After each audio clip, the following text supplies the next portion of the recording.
오늘의 사연 시작합니다. 안녕하세요. 저는 30대 초반의 총각 남자입니다. 제가 살고 있는 곳은 강원도입니다. 요새 많이 발전하고 있는 지역이라 살기 좋은 곳이에요. 저희 부모님은 제가 어릴 때부터 한 집에서 쭉 사셨는데 앞집 아저씨랑 의형제 맺으며 굉장히 친하게 지내셨습니다. 가족 모두가 가깝게 지냈는데 옆집은 아들은 없고 딸만 셋이 있는 딸 부잣집이었습니다. 아들을 원했던 옆집 아저씨는 저만 보면 사이 삼고 싶다면서 아저씨네 딸 셋 중에 아무나 하나 골라서 장가오라는 농담을 자주 하셨어요. 그 집 딸들 3명 모두 미모가 출중해서 동네에서 이쁘기로 소문이 자자했고 옛날부터 동네 남학생들 모두 구경하러 오기도 했습니다. 저의 어릴 적부터 친하게 지냈으니 친구처럼 오빠처럼 지냈는데 성인이 되고 나서 저는 회사 근처로 방을 얻어 독립하고 그 뒤로부터는 자주 만난 적이 없습니다. 여자친구도 없어 취업하고 휴가를 같이 갈 사람도 없고 그냥 가족들이랑 근처 계곡에나 놀러 가자고 전화를 했고 엄마는 안 그래도 날이 더워서 계곡에 발 담그고 백숙이나 먹으면 좋겠다 싶었는데 잘 됐다며 옆집 가족들이랑 같이 가면 되겠다고 좋아하셨어요. 옆집 세 자매 중에 첫째는 올해로 나이가 29인데 작년에 시집가서 다른 지역에 살고 있고 26살 둘째라 22살 막내 아직 집에 그대로 살고 있더라고요. 저는 계곡에 놀러 가는 걸 굉장히 좋아합니다. 시원한 물에 발 담그는 것도 좋고 계곡에서 먹는 삼겹살이나 백숙이 진짜 기가 막히게 좋았고 특히나 막걸리 한 잔 마시고 시원한 나무 그늘 평상에 누워서 낮잠 한숨 자고 일어나면 하와이도 부럽지 않은 휴가를 보낼 수 있었습니다. 그래서 간만에 가는 계곡이 더 기다려져서 계곡 놀러 가기로 한 주말만 손꼽으며 기다렸어요. 요즘 젊은 아가씨들은 해외여행이나 워터파크를 좋아하지 계곡 놀러 가는 건 별로 관심이 없더라고요. 그래서 옆집 동생들도 안 올 줄 알았어요. 우리 부모님들이랑 아저씨, 아줌마만 올 줄 알고 편하게 입고 부모님 댁으로 향했는데 그 집 딸 둘도 간다고 하더라고요. 그런 줄 알았으면 오랜만에 보는 건데 옷도 좀 더 괜찮은 걸 입고 오는 건데 괜히 민망했습니다. 차는 앞집 아저씨 차에 우리 부모님이 함께 타고 제 차에 그 집 딸들과 함께 타고 이동했어요. 제가 집을 나가서 산 뒤로부터 몇 년 동안 얼굴을 잘 보지 못해서 조금 어색하긴 했지만 어떻게든 대화를 이어나가고 있었습니다. 애들이 제가 못 보던 사이에 많이 이뻐졌더라고요. 옛날에는 그냥 마냥 귀여운 동생 같은 느낌이었는데 이제 둘째는 다 커서 시집가도 될 만큼 매력적이었고 막내는 아직 예전 느낌 그대로긴 한데 얼굴은 둘째가 더 분위기 있고 예뻤고 몸매는 막내가 더 볼륨이 있더라고요. 떡 줄 사람은 생각도 안 하는데 괜히 저 혼자서 둘째와 셋째 중에 누구를 선택해야 하는 건지 쓸데없는 고민을 하다가 계곡에 도착했습니다. 너무 더운 날이어서 도착하자마자 바로 차 트렁크에서 튜브를 꺼내 바로 물에 들어갔고 양쪽 부모님들은 자리를 잡고 술을 드시기 시작했어요. 혼자서 계곡물 위에 둥둥 떠다니며 시원하게 휴가를 만끽하고 있었는데 갑자기 막내가 오더니 자기도 튜브 타고 싶다고 같이 타자고 하더라고요. 그래서 아무 생각 없이 그러라고 했더니 제 튜브 안으로 들어왔습니다. 저는 같이 타자길래 그냥 자기도 튜브 하나를 가져와서 같이 놀자는 건 줄 알았는데 제 튜브를 둘이서 타고 싶다는 말인 줄은 몰랐어요.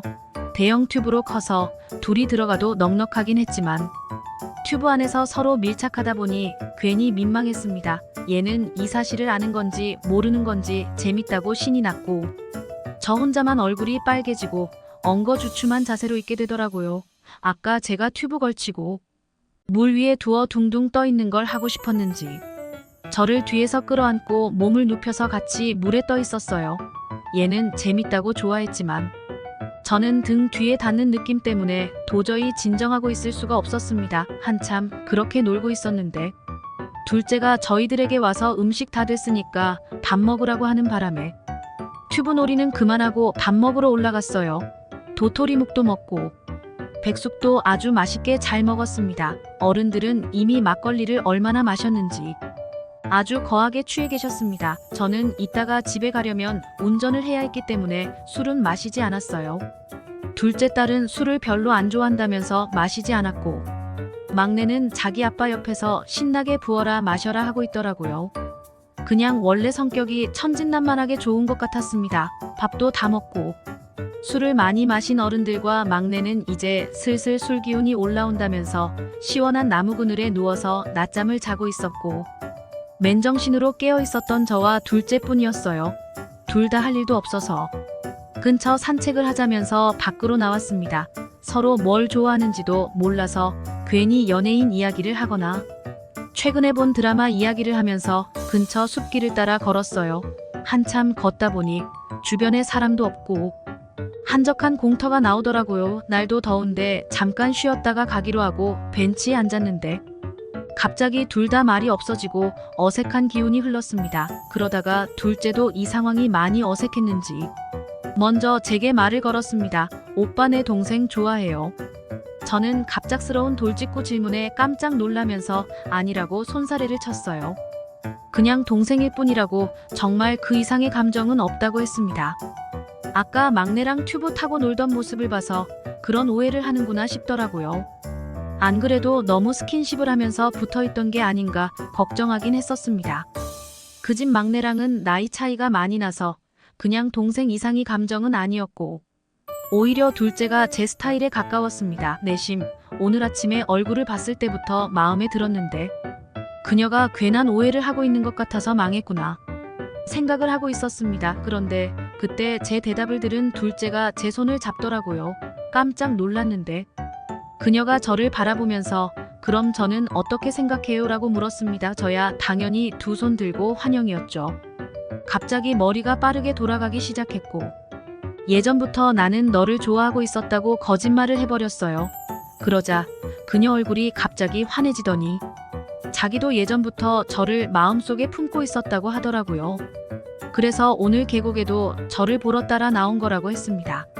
그러면서 그녀는 은근히 제 옆쪽으로 더 다가왔고 눈을 감았습니다. 저는 그런 그녀를 보며 귀엽다고 생각을 했고 눈을 감고 있는 그녀에게 다가가 입을 맞추었어요. 그녀도 저만큼이나 긴장을 많이 하고 있는 게 느껴졌습니다. 아무도 없는 그 숲속 한가운데에는 우리 둘 숨소리로 가득했습니다. 제가 그녀를 알고 지낸 지도 어릴 때부터 10년도 더 넘었는데 그동안 저는 그녀와 제가 이런 사이로 발전할 거라고 전혀 상상하지도 못했습니다. 워낙 예쁘고 인기도 많아서 다른 잘생기고 능력 있는 남자를 만날 거라고 생각했었지. 그녀가 마음속으로 품어온 사람이 저라는 것을 알았을 때는 진짜 하늘을 날아갈 것처럼 기뻤습니다. 입맞춤이 끝나고 서로를 바라보는데 조금은 민망하더라고요. 그녀도 기세 좋게 제게 고백을 했지만 막상 입을 맞추고 난 후 부끄러운지 제 눈을 제대로 마주치지 못했어요. 돌아오는 길에 우리 둘은 말은 없었지만 서로의 손을 꼭 잡고 걷고 있었습니다. 시간도 어느 정도 흐르고 부모님들 술도 깨는 바람에 집으로 다시 돌아왔어요. 다들 술을 마셔서 저는 저희 부모님과 그녀는 그녀의 가족들을 태우고 집으로 갔습니다. 그리고 주고받은 연락처로 연락을 주고받았고 연인으로 발전을 했어요. 저는 그 뒤로 자주 가지 않았던 본가에 자주 드나들고 있습니다. 가끔 그녀도 제가 있는 자취방에 놀러 오고는 합니다. 요즘 그녀와 함께 너무 행복한 하루하루를 보내고 있네요. 오늘의 사연 여기까지입니다. 오늘도 들어주셔서 감사해요. 구독, 좋아요, 알림 설정 부탁드려요.